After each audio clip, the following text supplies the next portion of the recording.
Kami merasa sangat puas dengan proses pembelajaran berdiferensiasi. Pendekatan ini memberikan kesempatan kepada setiap siswa untuk belajar sesuai dengan kebutuhan dan minat mereka masing-masing. Kami percaya bahwa metode ini sepenuhnya menghargai keunikan dan perbedaan setiap individu di dalam kelas. Setelah mengeksplorasi topik ini, kami ingin menjadi seorang guru yang mendukung peserta didik, menciptakan lingkungan di mana mereka merasa merdeka dan tidak terbebani selama proses pembelajaran.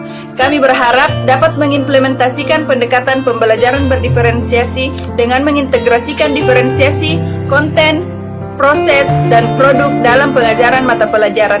Untuk masa depan, kami berencana untuk mengelompokkan peserta didik berdasarkan kesiapan belajar atau kemampuan awal mereka, memperhatikan modalitas belajar, dan mengintegrasikan minat belajar mereka ke dalam proses pembelajaran.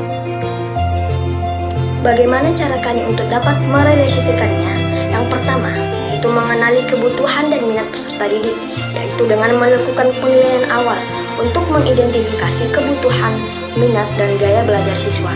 Yang kedua, kami akan membuat kelompok berdasarkan penilaian awal dengan membedakan 3 kelompok, yaitu kelompok peserta didik belum berkembang, kelompok peserta didik sedang berkembang, dan kelompok peserta didik mahir.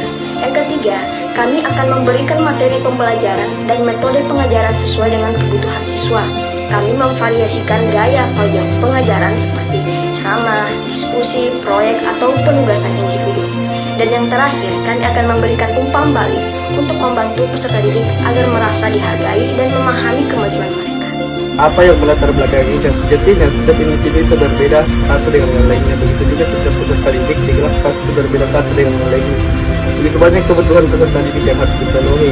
Seperti hal yang melatar belakangi, kami ingin menerapkan pembelajaran berdiferensiasi tersebut karena berdasarkan hasil profiling tempat tutor kami di SD Negeri Kota Yoda, berdasarkan hasil observasi dan assessment diagnostik yang pernah dilakukan sebelumnya. Nah, peserta didik memiliki profil beragam, kesiapan dan minat belajar yang beragam, level kemampuan kognitif peserta didik juga beragam. Berdasarkan hal tersebut, maka kami tertarik untuk mewujudkan pembelajaran yang berpihak pada peserta didik melalui penerapan pembelajaran berdiferensiasi dan memberikan ruang gerak bagi peserta didik untuk berkreasi dalam pembelajaran. Tujuan yang pertama adalah untuk memastikan bahwa setiap siswa mendapatkan pendekatan pembelajaran yang sesuai dengan kebutuhan dan minat mereka. Yang kedua adalah untuk menciptakan lingkungan belajar yang inklusif, di mana semua siswa merasa diterima sesuai dengan karakteristik mereka masing-masing. Yang ketiga adalah untuk meningkatkan partisipasi dan keterlibatan siswa dalam proses belajar. Ada 4 indikator keberhasilannya.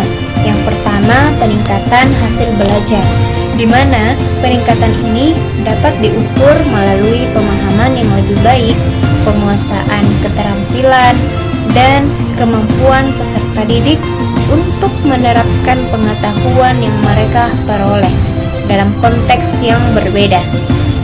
Kedua, peningkatan keterampilan sosial dan emosional. Indikator keberhasilan dalam hal ini dapat mencakup peningkatan kemampuan peserta didik dalam bekerja dalam tim, berkomunikasi secara efektif, mengelola emosi, dan beradaptasi dengan perbedaan setiap individu. Ketiga, partisipasi dan keterlibatan peserta didik. Indikator partisipasi dan keterlibatan peserta didik dalam pembelajaran meliputi aktivitas kelas, inisiatif belajar, kerjasama, kreativitas, dan tanggung jawab. Yang keempat, sejauh mana peserta didik merasa didukung dan diberdayakan dalam proses pembelajaran. Indikator ini bisa dilihat dari lingkungan yang inklusif, hubungan positif guru dan siswa, keterlibatan siswa dalam pengambilan keputusan, adanya umpan balik, dan dukungan sosial. Langkah yang pertama adalah identifikasi indikator keberhasilan yang relevan dengan pembelajaran berdiferensiasi. Yang kedua adalah menilai peserta didik sesuai dengan indikator keberhasilan.